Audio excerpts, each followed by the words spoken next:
So let's get started here talking about mobile.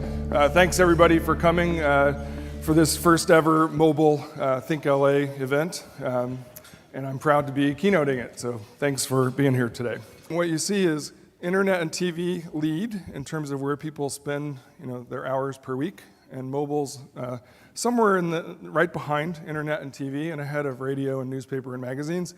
Mobile, over the next few years, will move into the number one position, no doubt. But where's the spend? So there's some dispute over whether internet's top or whether TV's top. So different sources say different things. But look at mobile. Everybody agrees nobody's spending money on mobile, right? And there's the opportunity.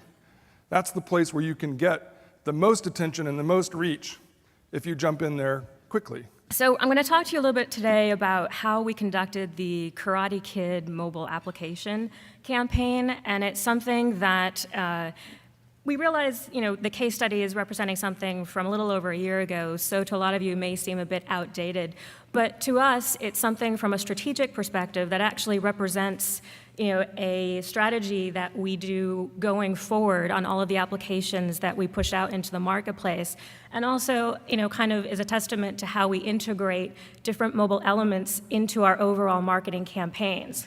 If you're a kid under 10 years old that doesn't live in LA, chances are that you don't own an iPhone. So in this consideration, we saw that with the iPod Touch, this was a great way for us to reach that core audience of kids. So we really focused on running heavy within the game space in the applications, which proved to be very successful. We're at a mobile breakfast. I'm pretty hopeful that most people have used Shazam or at least know what it is. But it's actually become the 4th most downloaded app in the history of iTunes by simply identifying songs for people. So you don't know the name of a song, you hold it up, 20 seconds later, it tells you the title and artist of the song. So pretty simple concept, but what we've done in the past year or so is really begin to expand that beyond simply music ID technology and go into other forms of content that can be made Shazamable. And one of the first groups to actually see the power of that is actually the Old Navy team at Crispin, Porter, and Bogofsky. And it's great that we have Ryan and Shaz here to really talk in more detail about the thinking that went into that. People are already using the app, of course, to identify and learn more about songs that they hear.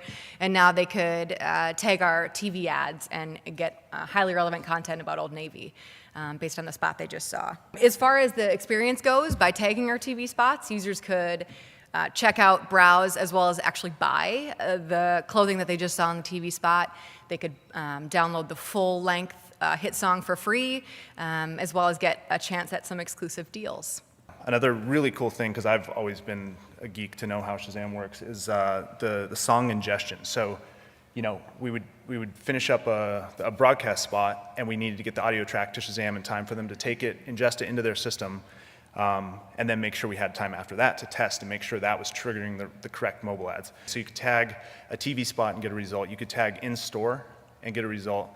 And you could tag online, YouTube, and Facebook and get a result. The thing is to the human ear, all 3 of those tracks were exactly the same. But within Shazam's system, which is really cool, they were all, pitch shifted a slight amount so the Shazam system recognized them as 3 different tracks, and they would feed different ads based on that. So during the summer of last year, Hyundai launched their all-new flagship Equus model.